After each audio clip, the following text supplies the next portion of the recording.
Sa karaniwang mundo nating ginagalawan, sari-sari ang tanawin, maraming palatandaan. Kabaliktaran ang mundo sa ilalim ng lupa. Oh! Okay lang.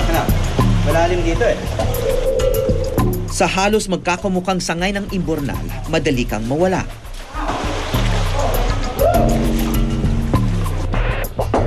At sa masikip at madilim na hukay, nakakapraning. Wow! Para tayong nasa malaking kubeta. Kinilala sina Miller Silag, Dave Diwan at Jake Gudangan bilang mga suspect sa panloloob sa Haro Pawn Shop sa Imus, Cavite. Mga taga-Baguio raw sila, sanay sa minahan at kaya magtrabaho araw-araw sa madilim at masisikip na daanan. Ang masakit, nagbisita ako sa ibang munisipyo, andoon din ang mukha nila. Nandoon din ang picture nila. Ibig sabihin, nahuli na sila dati, as nakawala. At inuulit nila. Inuulit ulit. Pero nahuli man ang tatlo, agad silang nakapagpiyansa. Nag-bail po sila ng 12,000 each. 12,000 each lang? Opo. Bakit ang liit ng bail sa kanila? Yun po ang nakasaad doon sa ng husgado na yun ang pinirmahan po nung judge, 12,000 each. Ayon sa pulisya, jump bail ang diskarte ng mga gang kapag nahuhuli. Pag oras ng humarap sa korte, hindi na sila mahagila. Paano nga darating yung subpoena doon? Fictitious nga yung mga address na binigay. Hindi ba pwedeng i-verify muna yung address bago sila i-release? Ganun nga ginawa namin doon, kaya nag-oppose kami doon. Yung aming chief of police ay naggawa ng oppose, pero hindi na umabot. Mabilis talaga yung kanilang tagalakad. Malamang hindi rin daw totoo ang mga pangalang ibinigay nila.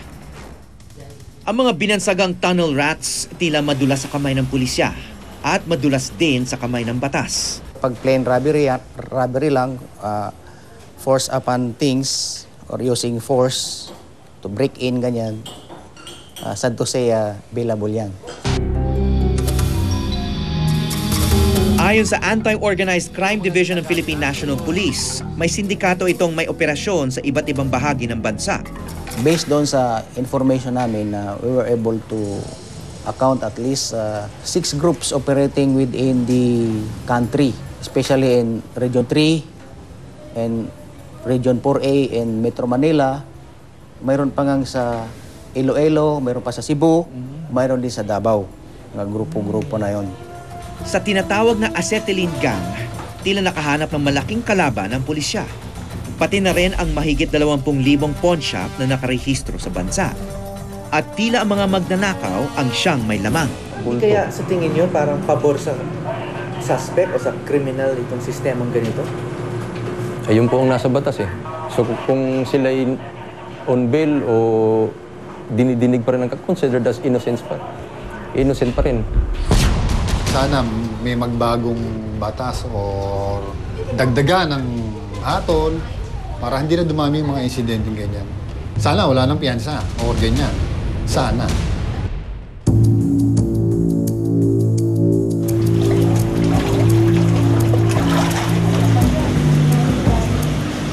Ngayoy malaya na naman sila at malamang nasa ilalim uli ng kalsada.